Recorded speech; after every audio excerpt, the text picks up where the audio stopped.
Vous connaissez ces histoires où il y a un type avec un pentagramme et de l'eau bénite, qui dit « Oui, vous êtes sûr de pouvoir contrôler le démon ». La technologie est l'épine dorsale de notre monde moderne. De la programmation à l'intelligence artificielle en passant par l'informatique quantique, le monde est entré dans une nouvelle ère de percée technologique. Il n'y a pas si longtemps, la NASA a lancé un ordinateur quantique aux capacités insondables, dans le but de révolutionner l'industrie technologique.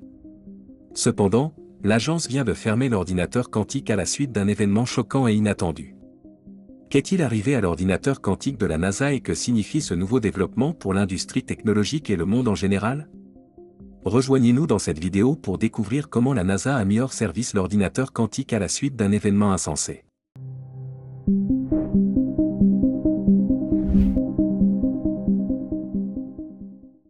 Bienvenue sur Voyage Quantique. L'une des étapes les plus phénoménales de l'évolution technologique a été l'avènement des ordinateurs numériques.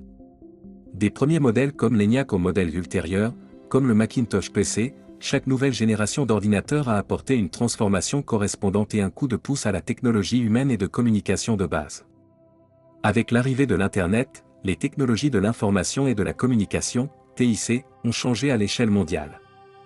Ce qui était auparavant impossible est devenu réalité. Aujourd'hui, nous sommes au cœur d'une autre révolution massive, celle de l'IA. De plus en plus de laboratoires d'IA produisent des outils d'IA qui transcendent les différentes technologies. Il ne fait aucun doute que notre monde prendra une nouvelle forme dans les prochaines années. Mais l'IA n'est pas la seule, next big thing, qui se prépare en ce moment. Il y a un autre développement massif qui pourrait apporter un changement encore plus important à notre monde lorsqu'il deviendra pleinement opérationnel, il s'agit de l'informatique quantique.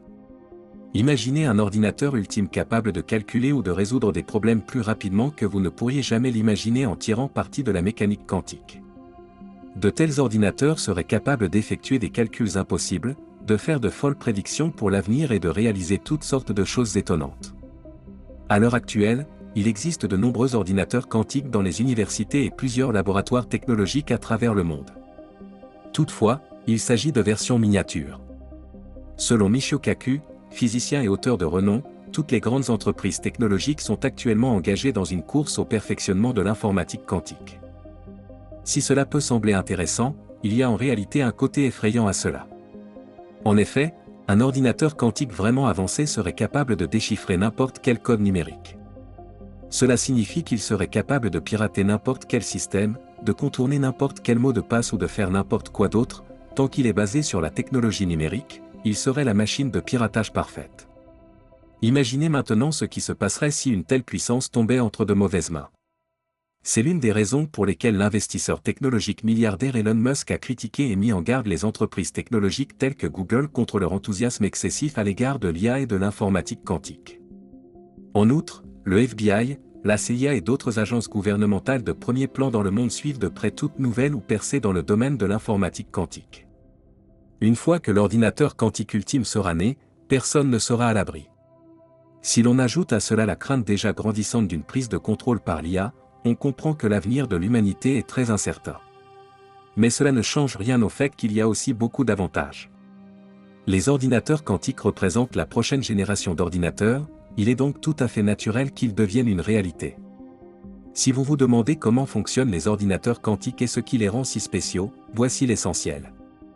Vos ordinateurs quantiques fonctionnent selon les principes de la mécanique quantique. Nos ordinateurs ordinaires stockent les données en bits, les représentant sous la forme d'une série de 0 et de 1. C'est ce qu'on appelle communément la forme binaire, dans laquelle 1 représente un bit activé, tandis que 0 représente un bit désactivé. Cependant, tout cela change lorsqu'il s'agit d'ordinateurs quantiques, qui n'utilisent plus de bits. Les ordinateurs quantiques fonctionnent avec des qubits. Ces qubits sont plus sophistiqués car ils peuvent contenir des données sous forme de 0 et de 1 simultanément, grâce à une capacité unique appelée superposition. Par conséquent, les ordinateurs quantiques peuvent effectuer simultanément des calculs complexes en parallèle, ce qui permet d'accélérer les tâches et les processus au-delà de ce qui est actuellement possible dans les TIC. Un autre aspect fascinant de l'informatique quantique est la propriété d'intrication. L'intrication est la connexion de plusieurs qubits. C'est le cas lorsque plusieurs qubits partagent un même état quantique. Cette propriété permet à 2 ou plusieurs qubits de se comporter et de fonctionner de la même manière, au même niveau, quelle que soit la distance qui les sépare.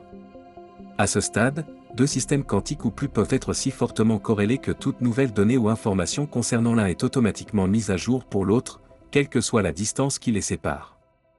C'est l'une des merveilles de l'informatique quantique. En tirant parti de la superposition et de l'intrication, les ordinateurs quantiques peuvent accomplir des tâches impossibles ou traiter une tonne de données en une seule fois. Les ordinateurs quantiques sont véritablement les ordinateurs du futur. Mais comment l'idée de ces ordinateurs est-elle née et quand? Comme nous l'avons déjà dit, l'idée des ordinateurs quantiques repose sur la théorie quantique, qui traite du comportement et de l'énergie de la matière au niveau subatomique. Le concept d'ordinateur quantique remonte donc au XXe siècle, lorsque les scientifiques ont commencé à développer la théorie quantique. Toutefois, compte tenu du faible niveau technologique de l'époque, aucun scientifique ou universitaire ne pouvait faire grand-chose sur le sujet. La simple mise au point d'un système de mécanique quantique simple était un énorme problème, à plus forte raison la mise au point d'une machine quantique avancée capable de traiter des données. Ce n'est donc qu'au milieu des années 1990 que nous avons commencé à voir de profondes améliorations dans le concept de la mécanique quantique. En 1935, Albert Einstein a introduit un concept unique, le paradoxe EPR. Celui-ci a permis d'expliquer le concept d'enchevêtrement des particules. Par la suite, quelques scientifiques ont tenté de créer un système tangible de mécanique quantique, mais rien d'important ne s'est produit avant les années 1980. En 1982, l'idée des ordinateurs quantiques est née grâce à un physicien nommé Paul Benioff. Il a expliqué que ces ordinateurs exploiteraient la puissance de la mécanique quantique. Dès lors, tous les acteurs du monde de la science et de la technologie se sont montrés enthousiastes et impatients de voir ce rêve devenir réalité. Ils ont compris que les ordinateurs quantiques seraient capables de réaliser les choses les plus folles que les ordinateurs ordinaires ne pourraient jamais faire avec le temps. Les scientifiques ont mené diverses recherches pour comprendre les principes de fonctionnement de la mécanique quantique et voir comment ils pouvaient être exploités. En 1998, une équipe de chercheurs du laboratoire national de Los Alamos a créé un petit ordinateur quantique doté de 2 qubits.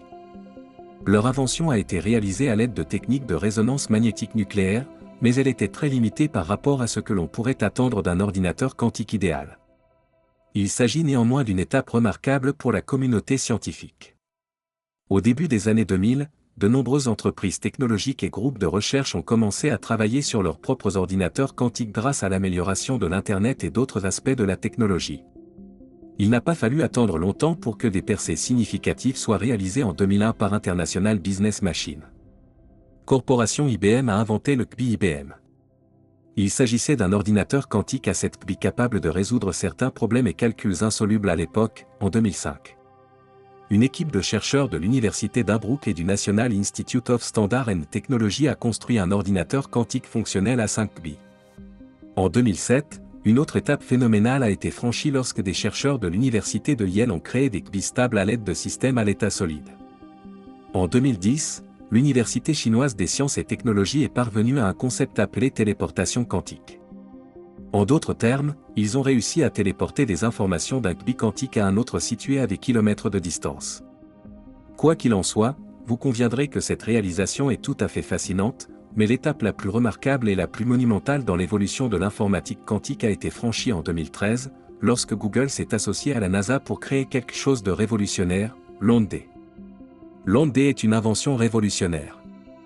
Elle a non seulement supplanté tous les ordinateurs classiques de son époque, mais aussi tous les autres ordinateurs quantiques qui l'ont précédé. En outre, la NASA et Google avaient prévu d'en faire un ordinateur commercial, c'est-à-dire qu'ils le vendraient à tous ceux qui en auraient les moyens. Cependant, alors que le projet prenait de l'ampleur, un événement inattendu s'est produit. Le gouvernement s'est manifesté. La NASA a donc dû interrompre le projet sans espoir de le rouvrir. Cet arrêt inattendu a eu des conséquences néfastes sur le projet, coupant court au rêve de la NASA d'explorer la technologie quantique. Vous vous demandez peut-être pourquoi la NASA, une agence spatiale, s'intéresse tant à l'informatique quantique. Pourquoi la NASA a-t-elle besoin d'un ordinateur quantique? Eh bien, il y a plusieurs raisons. Un superordinateur peut littéralement transformer les missions et les processus d'exploration spatiale de la NASA. L'envoi de sondes et d'astronautes à des endroits spécifiques dans l'espace nécessite de nombreux calculs mathématiques complexes.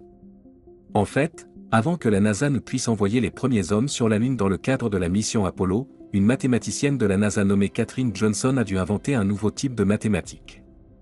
Un scénario similaire se déroule pour d'autres missions spatiales. Tout doit être calculé en tenant compte de différents facteurs. Une erreur de calcul et une sonde spatiale peut se tromper de direction ou entrer en collision avec un astéroïde dans l'espace. Les ordinateurs quantiques seront donc d'une grande aide pour planifier les missions spatiales, optimiser les trajectoires et, en fin de compte, améliorer les taux de réussite des missions. Actuellement, la NASA s'efforce d'appliquer l'IA générative au processus d'exploration spatiale. Mais là encore, ces IA peuvent avoir du mal à distinguer le vrai du faux, et donc faire des prédictions erronées. Les ordinateurs quantiques sont les mieux placés pour effectuer les calculs complexes dont ont besoin les astronomes et les cosmologistes. En outre, les ordinateurs quantiques seront capables d'effectuer des simulations astronomiques complexes plus rapidement et avec plus de précision. Les experts de la NASA pourront ainsi mieux comprendre les corps célestes et le fonctionnement interne du pays des merveilles cosmiques. En outre, la cryptographie, un élément essentiel de l'exploration spatiale, connaîtra une révolution massive lorsque les ordinateurs quantiques seront pleinement introduits dans la communauté scientifique. Mais il y a une autre chose qui fait que la NASA a désespérément besoin d'un ordinateur quantique avancé, bien qu'une théorie étrange ait toujours intrigué les scientifiques de la NASA, et la seule façon de tester cette théorie serait d'utiliser un ordinateur quantique depuis longtemps. La NASA, les scientifiques ainsi que les gens du monde entier ont cherché des preuves tangibles de l'existence des extraterrestres, à part les ovnis, les UAP et d'autres choses bizarres. Pourquoi n'y a-t-il pas eu de véritable observation incontestable d'extraterrestres et de la planète sur laquelle ils prospèrent? De nombreux membres de la communauté scientifique pensent que les extraterrestres qui vivent sur d'autres planètes utilisent les trous noirs comme une sorte de dispositif de téléportation. Cette étrange théorie suggère que les trous noirs sont une sorte d'ordinateur quantique avancé que les extraterrestres utilisent pour faire toutes sortes de choses, peut-être même pour voyager à travers les dimensions. Les trous noirs ont toujours été l'une des entités spatiales les plus mystérieuses. Ces phénomènes spatiaux majestueux et impitoyables peuvent aspirer tout ce qui ose s'aventurer dans leur domaine et l'envoyer dans l'abîme profond de leur noyau. Jusqu'à présent, les scientifiques ne savent pas grand-chose sur les trous noirs, et personne ne sait si cette étrange théorie extraterrestre est vraie ou non. La théorie selon laquelle les extraterrestres pourraient utiliser des méthodes de communication quantique est un autre élément qui incite les experts de la NASA à croire à la nécessité des ordinateurs quantiques. Une étude réalisée par Jadvali et Zaza Osmanov propose que l'informatique à grande échelle soit précisément ce qui pourrait nous aider à détecter les civilisations extraterrestres. Si les civilisations extraterrestres ont évolué au-delà des signaux radio ou satellitaires, nous ne pourrons peut-être jamais les localiser dans le cosmos tant que nous n'utiliserons pas d'ordinateurs quantiques pour détecter leurs signaux quantiques dans le cosmos. Pendant des décennies, la recherche de vie extraterrestre par la NASA s'est appuyée sur des méthodes traditionnelles telles que les signaux, les données des sondes et les images de l'espace. Toutefois, aucun résultat tangible n'ayant été obtenu jusqu'à présent, l'agence s'apprête à aborder la question sous un autre angle. Le recours à l'intelligence artificielle et aux ordinateurs quantiques changerait la donne. Cependant, la grande question reste de savoir ce qui se passerait si l'intelligence artificielle et l'informatique quantique fusionnaient pour ne faire qu'un. Le physicien Michio Kaku a récemment révélé lors d'une interview que le monde n'est pas préparé à ce qui pourrait se produire si l'IA et l'informatique quantique étaient intégrées. D'une part, l'IA peut créer ou générer des choses et concrétiser vos idées ou vos pensées, mais ces systèmes d'IA ont une limite majeure. Ils ne peuvent pas faire la différence entre ce qui est authentique et ce qui ne l'est pas. Les ordinateurs quantiques, en revanche, seraient capables de vérifier l'authenticité. Capacité des données, y compris celles générées par les systèmes d'IA. Michio Kaku a toutefois révélé une autre crainte majeure concernant l'informatique quantique, à savoir que le gouvernement s'empare de cette technologie et l'utilise pour faire taire les oppositions et les opinions contraires. C'est très probablement ce qui se produira si le gouvernement prend le contrôle total des ordinateurs superquantiques. Les grandes entreprises technologiques du monde entier conçoivent des projets fous d'informatique quantique. Par exemple, IBM, l'entreprise à l'origine du QPI IBM, prévoit de construire un ordinateur quantique de 100 000 QPI. L'entreprise s'est associée à l'Université de Tokyo et à l'Université de Chicago pour ce projet. Il s'agirait d'un superordinateur quantique qui ouvrirait la voie aux autres machines quantiques du XXIe siècle. Jusqu'à présent, on estime que la création de cet ordinateur magique coûterait au moins 100 millions de dollars. Mais IBM n'est pas le seul joueur dans ce jeu. D'autres géants de la technologie, comme Google, Nvidia et Microsoft, sont également en train de gravir les échelons de l'informatique quantique. Toutes ces entreprises technologiques sont conscientes du potentiel de cette technologie. Les géants de la technologie explorent deux aspects majeurs de l'informatique quantique. L'un est l'informatique quantique basée sur les portes, tandis que l'autre est l'informatique adiabatique. L'informatique quantique basée sur les portes consiste à contrôler des qubits individuels dans un système quantique afin de rationaliser le processus et de minimiser les erreurs. L'informatique quantique adiabatique, quant à elle, s'appuie sur le théorème adiabatique. Ce type d'informatique quantique fait évoluer un système quantique à partir de l'état fondamental. Les ordinateurs quantiques adiabatiques sont plus évolutifs et résolvent des problèmes plus complexes au fur et à mesure de leur évolution. Le potentiel de l'informatique quantique est très prometteur, qu'il s'agisse d'applications scientifiques, militaires ou générales. Cette technologie est utile dans tous les domaines et toutes les industries. Toutefois, elle a récemment soulevé certains signaux d'alarme. C'est précisément pour ces raisons que la NASA a dû fermer son ordinateur quantique jusqu'à nouvel ordre. En effet, si les ordinateurs quantiques offrent de nombreuses possibilités, ils présentent également certaines menaces. L'une des principales menaces est celle qui pèse sur les systèmes de cryptage. Un ordinateur quantique idéal peut pirater des bases de données sécurisées, voler des données et causer toutes sortes de cyberdommages. Aussi, le risque de développer des systèmes cryptographiques résistants à toutes sortes de piratage est devenu une préoccupation nationale. Imaginez un scénario dans lequel un terroriste crée une bombe à retardement et la sécurise à l'aide d'un ordinateur quantique. Un tel code de sécurité sera impossible à pirater, même par d'autres ordinateurs classiques. C'est ce que craignent de nombreux gouvernements dans le monde, qui considèrent même qu'il s'agit d'un problème de sécurité nationale.